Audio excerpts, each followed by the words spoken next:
Starting as a radiant face in modeling, Sandra Dee quickly rose to fame with her fresh and innocent charm that captivated audiences across America. Her portrayal of the bubbly beach girl in Gidget became a cultural touchstone, sparking a surge of similar films and cementing her status as a symbol of youthful optimism.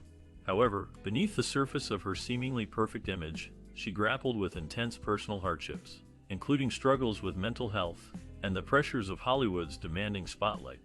Her career, marked by a Golden Globe win and numerous memorable roles, was shadowed by challenges that tested her resilience. As the years passed, Sandra's star dimmed amid changing tastes and her own battles, leading to a painful fall from grace in the industry she once illuminated. Yet, her legacy endures, a poignant reminder of the fragile line between fame and personal. Sandra Dee was born Alexandra Zuck on April 23, 1942, in Bayonne, New Jersey. Although she appeared to have a promising and glamorous future, her early years were difficult and filled with emotional pain. As the only child of John and Mary Zuck, her life was deeply affected by her parents' troubled marriage, which ended in divorce before she was 5 years old. Afterward, her mother remarried, hoping to bring stability and a better life for Sandra, but this new relationship brought more suffering. During these years, Sandra endured sexual abuse by her stepfather, a trauma she seldom spoke about publicly. This abuse left lasting emotional wounds that influenced her self-esteem, her relationships, and her overall mental health throughout her life. Despite these hardships, Sandra's mother was determined to secure a brighter future for her daughter and pushed her into modeling at a very young age. While the world of fashion offered a brief escape from her troubles, the demands and pressures of that industry only intensified her emotional struggles. Sandra Dee's beauty was undeniable, and it didn't take long for talent scouts to notice her. At just 4 years old, she stepped into the world of professional modeling, quickly becoming a sought-after child model. By the time she was 12, Sandra was already one of the top teen models in America, gracing the covers of major magazines and appearing in national commercials for brands like Coca-Cola. Her mother played a pivotal role in managing her career, often making critical decisions about her appearances and opportunities. One fateful day, while accompanying her mother to a meeting on Park Avenue, Sandra caught the attention of producer Ross Hunter. Hunter was instantly captivated by her fresh-faced beauty and all-American charm, believing she had the potential to become the next big thing in Hollywood. He wasn't wrong. Within a short span, Sandra transitioned from the modeling world to the silver screen, making a splash in the film industry and becoming one of the most bankable young actresses of her time. While Sandra's rapid success seemed like a dream come true, the transition from modeling to acting wasn't without its challenges. Hollywood demanded perfection, and the pressure to maintain an ideal image would soon take a toll on her physical and emotional health. From a young age, Sandra Dee faced the harsh spotlight of Hollywood's beauty expectations, which demanded she maintain an unrealistically thin figure. This pressure began as a simple desire to meet the modeling industry's standards, but quickly grew into a severe eating disorder. Her weight loss became uncontrollable, leading to dangerous malnutrition. She experienced extreme weakness, brittle hair, and fragile nails as her body struggled to function properly. Medical treatment was necessary to help stabilize her condition, yet her battle with anorexia nervosa continued throughout much of her life. Behind her bright smile on screen, Sandra endured a painful and exhausting struggle with her body. The relentless demand to appear flawless worsened her insecurities and contributed to additional health problems. Despite efforts to recover, the emotional and physical toll of her eating disorder remained a shadow over her later years. Despite her struggles with health, Sandra Dee's early career as a model was incredibly lucrative. By 1956, she was earning about $75,000 a year, which was an astonishing sum for a teenager at that time. When adjusted for inflation, this amount exceeds $700,000 in today's money, showing just how financially successful she was before she even entered Hollywood. Interestingly, her modeling career brought in more money than she ever made as an actress. While she later starred in many popular films, the financial rewards from modeling remained unmatched. At an age when most young women were still attending school, Sandra was already earning salaries comparable to the biggest stars in the movie industry. However, this great success came with significant challenges. Her mother had control over her finances, and Sandra had little say in how her earnings were handled. Like many young stars of her era, she was pushed into a world of contracts and money management before she fully understood the value of her income. Although she appeared to live a glamorous life, her wealth did not lead to lasting financial security. After making a name for herself in the modeling world, Sandra Dee made a bold move to Hollywood in 1957 at just 15 years old. Leaving behind the familiar streets of New York, she set out for Los Angeles with the dream of becoming an actress. To keep up with her studies while pursuing her career, she enrolled at the Hollywood Professional School, a place known for supporting young entertainers like actors and musicians. By June 1958, she had graduated from University High School, managing to balance both education and her early steps in the film industry. Although she had no formal acting training, Sandra's natural charm, fresh-faced beauty, and girl-next-door appeal quickly caught the attention of casting directors. Her first significant opportunity came with a small role in Until They Sail, a war drama directed by Robert Wise, and featuring stars like Paul Newman and Joan Fontaine. This part, though minor, was enough for producers to notice her potential. MGM then signed her to a studio contract and began grooming her for stardom. Before the decade ended, Sandra Dee had successfully shifted from a teenage model to a rising movie star, earning a place as one of Hollywood's most beloved young actresses. Sandra Dee's defining moment in Hollywood arrived in 1959 with her role in Imitation of Life, a film that explored deep themes of race, identity, and societal pressure. She starred alongside Lana Turner, playing Susie, the daughter of Turner's character. Susie is a young woman from a privileged background who feels overlooked as her mother's career takes center stage, creating emotional tension between them. Directed by Douglas Sirk, the film was both a critical and commercial triumph, earning over $50 million at the box office, which was an extraordinary success at the time. It became Universal Pictures' highest-grossing film and left a lasting mark on American cinema. Audiences were drawn to its emotional storytelling, and Sandra's portrayal was noted for its genuine and heartfelt quality. This role elevated her from a hopeful newcomer to a true Hollywood star, making her widely recognized almost instantly. Her natural innocence combined with her skill in handling complex emotions made her perfect for the romantic and family dramas popular in that era. Imitation of Life not only confirmed her rising star status, but also showed she could handle serious, challenging roles. Yet, her next project would shift her image significantly, shaping how an entire generation would remember her. If Imitation of Life introduced Sandra Dee to mainstream audiences, it was Gidget that truly made her an icon. Portraying the lively and free-spirited Frances Lawrence, known as Gidget, Sandra captured the spirit of teenage innocence and adventure perfectly.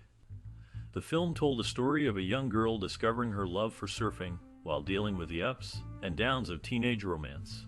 Viewers connected deeply with Sandra's portrayal, as Gidget represented the hopes and dreams of many young people at the time. The movie's success went beyond just ticket sales. It shaped an entire era of cinema and sparked a wave of beach-themed films that dominated the early 1960s. Gidget became the standard for the surf culture craze, opening doors for movies like Beach Party and Blue Hawaii. Sandra's role in Gidget secured her place as the ultimate teen star and the face of youthful joy, embodying the ideal image of American adolescence. The film's popularity led to sequels, a TV series, and many imitators, but none could match the charm of Sandra's original performance. Her wholesome, all-American girl image became both a gift and a limitation, making her one of Hollywood's most loved actresses while also confining her to a narrow range of roles. Still, for millions, she remained the true Gidget, a symbol of carefree teenage life in the late 1950s and early 1960s. As Sandra Dee's star was rising in Hollywood, her personal life soon captured public attention. In 1960, while filming Come September, she met Bobby Darin, a singer, songwriter, and actor. Their on-screen chemistry quickly turned into a real-life romance.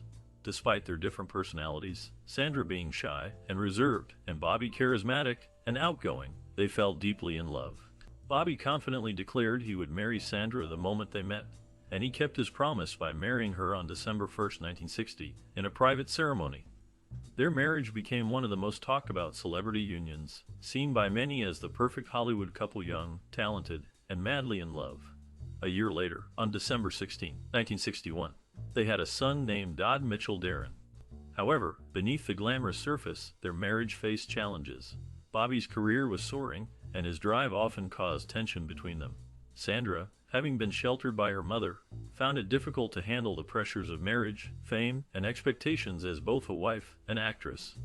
Over time, the strain of Hollywood life and personal struggles wore on their relationship, leading to their divorce in 1967 after 7 years together.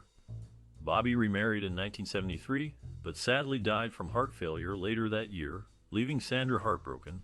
Though they had separated, Bobby remained the love of her life, and his death deepened the loneliness and depression she battled. Their love story, marked by both passion and hardship, remains one of Hollywood's most memorable romances. As the 1960s gave way to the 1970s, Hollywood changed dramatically, moving toward more experimental and countercultural stories. During this shift, Sandra Dee struggled to keep her place in the industry. Her image as the sweet, all-American girl was no longer what studios wanted. By 1967, Universal Pictures, the studio that had helped build her career, chose not to renew her contract. This left Sandra without the strong support system she once had. Without Universal's backing, it became harder for her to find good roles. Casting directors mostly saw her as the innocent teenage girl she had played before, which did not fit the tougher, more complex roles popular at the time. In an interview with Roger Ebert, Sandra shared her frustration with the studio system that had tightly controlled her image. She admitted she was typecast and had little control over her career path. Although she tried to make a comeback, the offers were rare and not very promising. In the early 1970s, she acted in a few TV movies, but none brought back the fame she once enjoyed. By the end of that decade, Sandra stepped away from acting and the public eye, leaving behind a career that had shone brightly but ended too soon. Behind the glamour of Hollywood, Sandra Dee's life was marked by personal battles she had been silently fighting for years. From a young age, she struggled with severe anorexia nervosa, a disorder that began during her early modeling days and stayed with her throughout her life. The pressure to keep an impossibly thin figure, combined with the trauma she experienced in childhood, made her relationship with food a constant challenge. After her divorce from Bobby Darin in 1967, Sandra grew more isolated. Although she stayed devoted to raising their son, Dodd, the pain of their failed marriage weighed heavily on her. She started fighting depression, and as time passed, her mental health worsened. To cope with her pain, she turned to alcohol. What began as occasional drinking to numb her feelings soon turned into full-blown alcoholism. Along with this, she became a heavy smoker, which further damaged her health. Over the years, her drinking caused serious harm to her body, leading to long-term health problems. By the late 1990s, her health had sharply declined. In 2000, she was diagnosed with kidney failure, a direct result of years of alcohol abuse and smoking. Understanding the seriousness of her condition, she made the hard choice to quit drinking completely. This decision helped stabilize her health for a while, but the damage was already done, and her condition remained critical in the final years of her life. Sandra Dee passed away on February 20, 2005, at the age of 62 due to complications from kidney disease. She spent her final days in a hospital in Thousand Oaks, California, with her son, Dodd, by her side. Despite the many struggles she faced throughout her life, she remained deeply loved by those who knew her best. Her funeral took place at Forest Lawn Memorial Park Cemetery in Hollywood Hills, a resting place shared by many other Hollywood legends. Her death marked the end of an era in classic Hollywood, yet her legacy continues to shine brightly.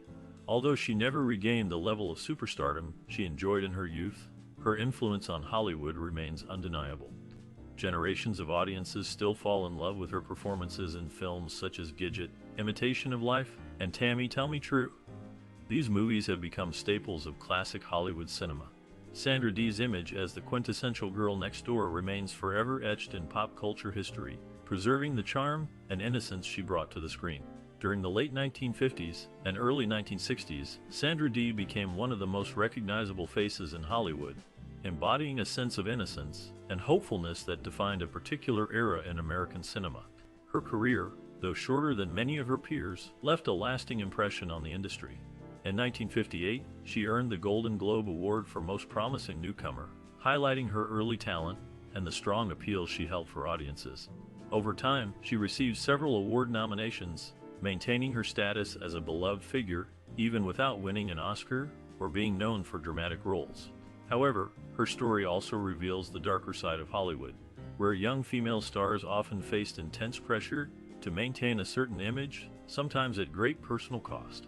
Sandra Dee's legacy reflects both the charm and the challenges of fame, showing how the industry's focus on marketability can affect the emotional well-being of those in the spotlight. Despite the bright spotlight that once surrounded her, Sandra Dee's story reveals how fame can be both a blessing and a burden. Her early success brought joy to many and made her a beloved figure, yet the pressures of maintaining a perfect image took a toll on her well-being. Over time, the roles that defined her began to fade as Hollywood's tastes evolved, leaving her to face personal struggles largely out of the public eye. Her journey highlights the often unseen challenges behind the glamour, showing that even the brightest stars can face darkness. Sandra's life reminds us that behind every smile on screen, there can be a complex human story filled with resilience, pain, and the search for